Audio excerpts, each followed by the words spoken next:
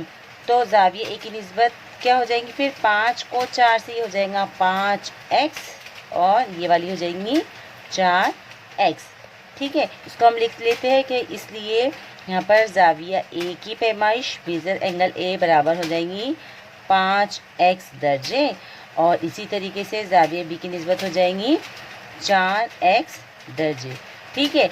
अब हमको पता करना है B की पैमाइश जो है वो कितनी आएगी, ठीक है, ये हमको पता लगाना है। अब देखिए बच्चों, शक्ल में हमको एक मुतवाज़िल इज़्ला दिया गया है, इसका मतलब ज़ाविया A और B दोनों दाखिला ज़ाविये हैं और हम जानते हैं कि दाखिला ज़ावियों की पैमाइश का मजमुआ 180 दर्जे होता है। अब हम यहाँ पे A और B की पैमाइश लिख लेते हैं। A की पैमाइश है 5x जमा 4x बराबर 180। मसावत को हल करते हैं हम, 4 और 5 मिला के हो गए 9x बराबर 180।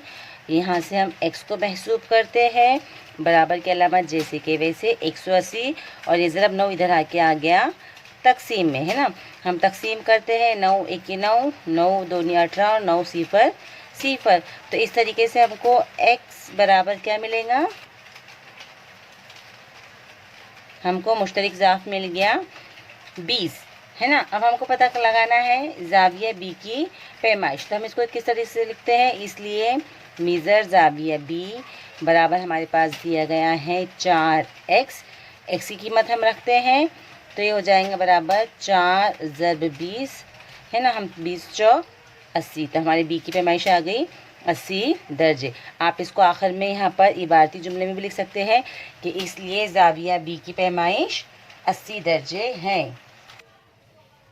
एक और मिसाल देखते हैं हम।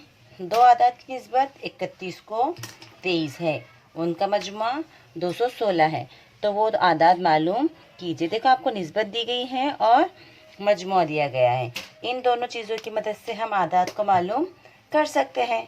कैसे करेंगे, फ़र्ज़ करके, है ना। हम सबसे पहले ले लेते हैं कि मुश्तरक ज़ाफ जो है वो x है, तो पहला अदद आ जाएगा 31x और दूसरा अदद आ जाएगा 23x। इसको हम लिख लेते हैं, देखिए मैंने यहाँ इसको लिखा है कि भाई फ़र्ज़ किए मुश्तरक ज़ाफ x है, तो इसलिए हमको पहला अदद मिलेगा 31 निस्बत से 31x और दूसरा मिलेगा हमको 23x। अब हम लिखेंगे दी हुई शर्त के मुताबिक शर्त है कि उनका मजमुआ 216 है, तो हम यहाँ पर लिख सकते हैं कि दोनों का मजमुआ यानी कि 31x जमा 23x बराबर 216। ये आगे खत्ती मसावत हल करते हैं। 31 में 23 को मिलाएंगे तो आ गया 54x बराबर 216। अब यहाँ से हम x अलहदा कर लेते हैं तो ये हो जाएगा 216 बटे 54। 216 को हम 54 से तकसीम करते हैं तो अब आएगा ये यहाँ पर जवाब हमारा आएगा 4। तो हमको मुश्तरक ज़ाफ मिल गया 4। इस तरह से हम फिर मालूम कर लेंगे पहला अदद है हमारे पास 31x यानी कि 31 ज़रब 4। 31 ज़रब 4, हम इसको 31 को 4 से ज़रब करते हैं, 4 1 4, 4 3 12। तो पहला अदद आ गया 124। इसी तरीके से हम दूसरा अदद भी मालूम कर लेंगे जो कि है हमारे पास 23x यानी कि 23 ज़रब 4। और जब हम 23 को 4 से ज़रब देंगे तो हमारा जवाब आएगा यहाँ पर 4 3 12 के 2 हासिल का 1, 4 दूनी 8 और 1 9 है ना। तो वो अदद आ गए हमारे पास 124 और अगला कौन सा है हमारे पास 92 है ना। इसको हम सवाल चूँकि इबारती था तो इसका जवाब भी हम इबारत में लिख लेते हैं आखिर में। तो यहाँ पे लिखेंगे हम, इसलिए वो आदात हमारे पास है 124 और 92 है। आसान है बच्चों, आप थोड़ी सी मेहनत से बकिया सवालात भी हल कर सकते हैं।